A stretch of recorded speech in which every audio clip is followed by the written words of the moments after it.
It was the way she said it. Casual, careless, like I was just a coat rack by the door.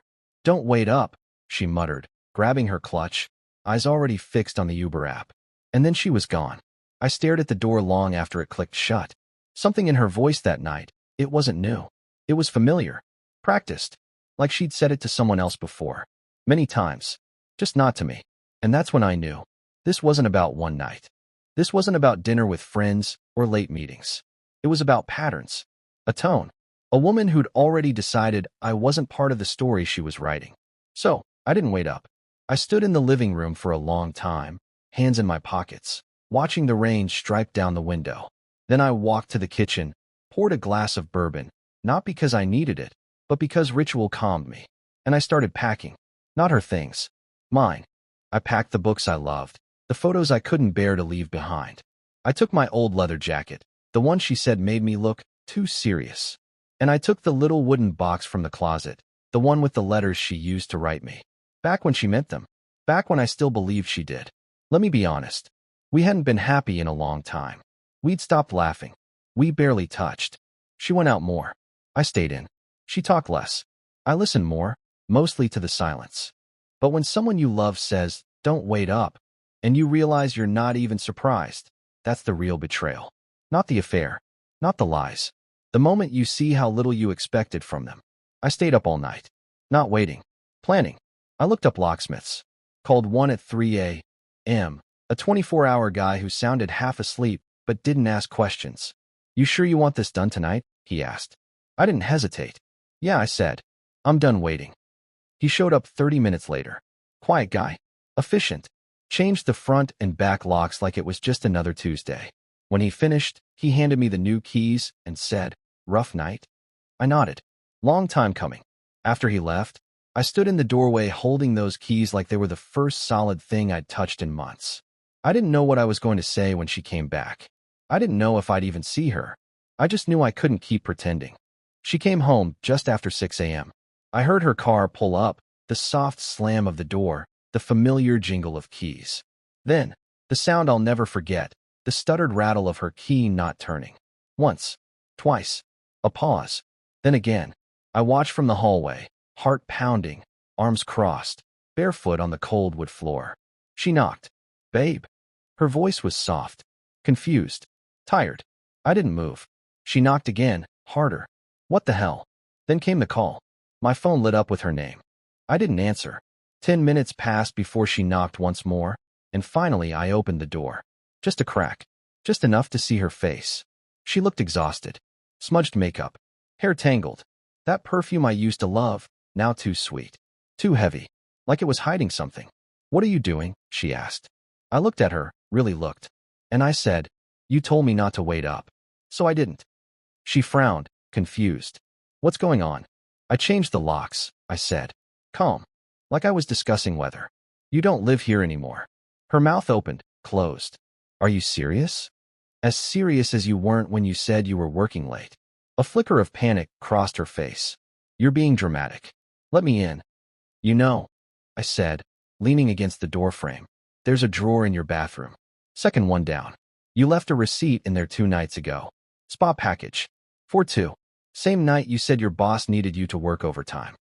"That's not what you think," she said too quickly. Too practiced. "Then there's your scarf," I continued. "The one I found in the back seat of a rental car. Not our car.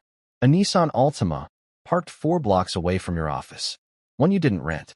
One registered to a Mark Benning." Her face drained. "You've been spying on me?" "No," I said. "I've been waking up alone in a house we built together. I've been kissing a ghost goodnight. I've been asking questions you stopped answering a long time ago." She crossed her arms, defiant now. "You can't just throw me out. This is my home too." "Not anymore," I said. "This is a house. A roof. A lock. And those things belong to whoever chooses to keep them safe. You stopped choosing me." She looked past me, into the hallway, like she might push through. But I didn't move. I didn't raise my voice. I didn't plead. I just said, "You said don't wait up." And that gave me all the permission I needed. Then I closed the door, locked it, and for the first time in months, I sat down on the couch and listened to the quiet. Not the cold kind. Not the empty kind. The kind that sounds like peace finally making its way home. I wish I could tell you I felt triumphant after the door clicked shut. Like in the movies. Cue the music, the slow exhale, the guy who finally stands up for himself. But it wasn't like that. I just sat there. Alone. Lights still off. The sun bleeding its way through the blinds like an unwanted guest.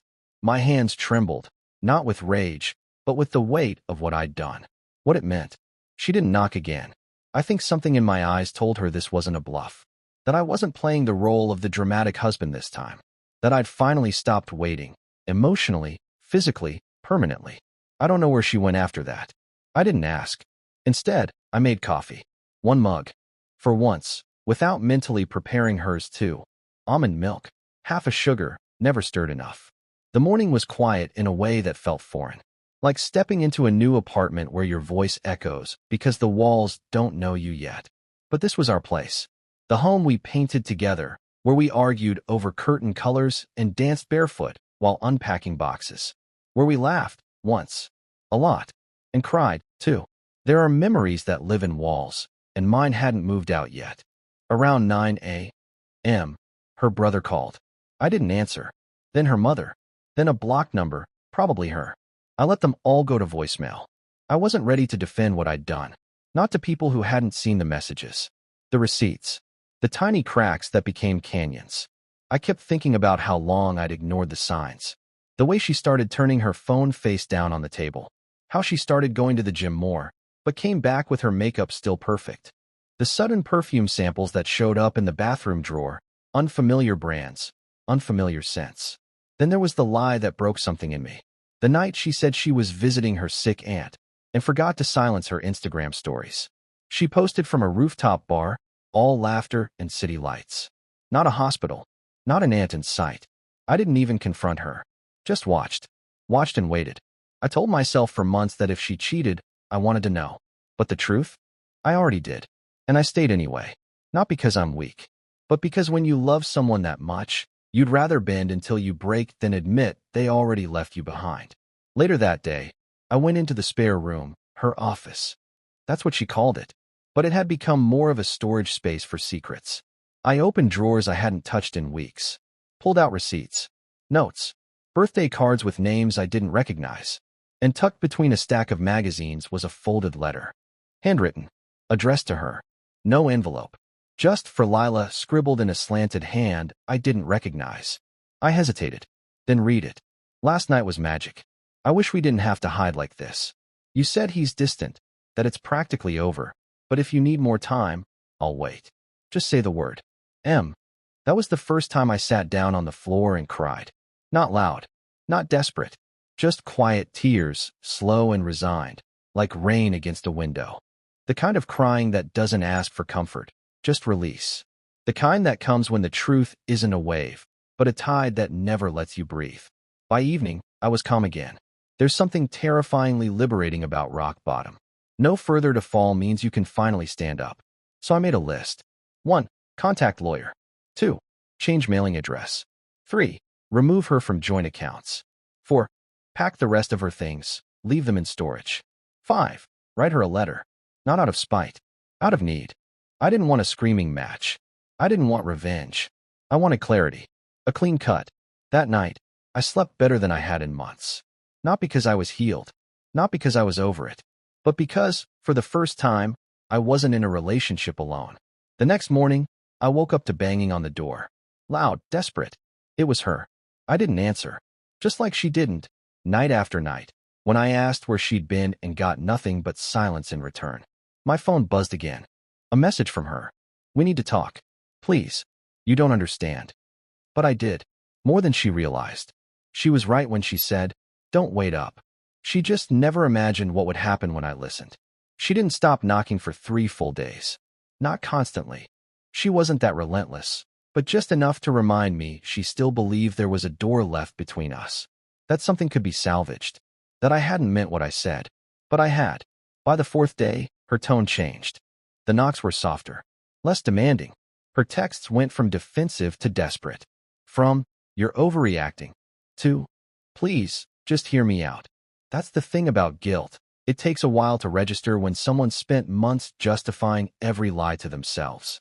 I waited a week before I agreed to meet. Not at the house. Not in a place where history hung in the curtains or whispered through the walls. I chose a coffee shop 2 towns over. Neutral ground. Public. Safe, for both of us. She was already there when I arrived.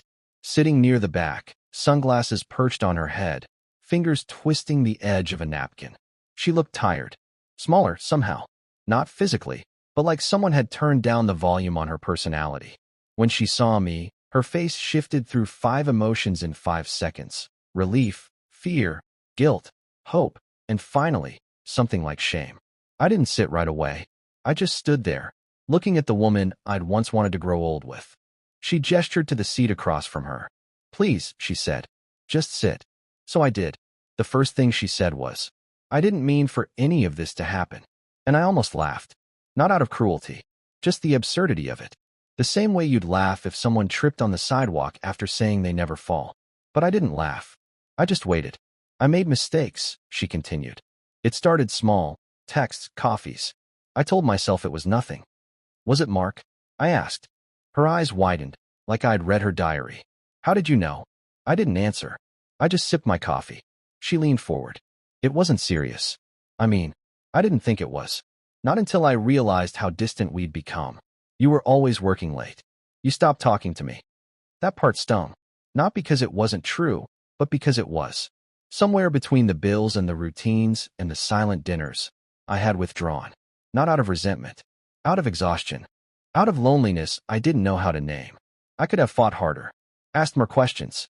Shown up differently. But I didn't cheat. I didn't lie. And I didn't treat someone else's affection like a bandage for a wound I refused to treat. "I was lonely," she said quietly. "I missed being seen." "You were," I replied. "By someone else. And you let it happen." Her eyes filled with tears.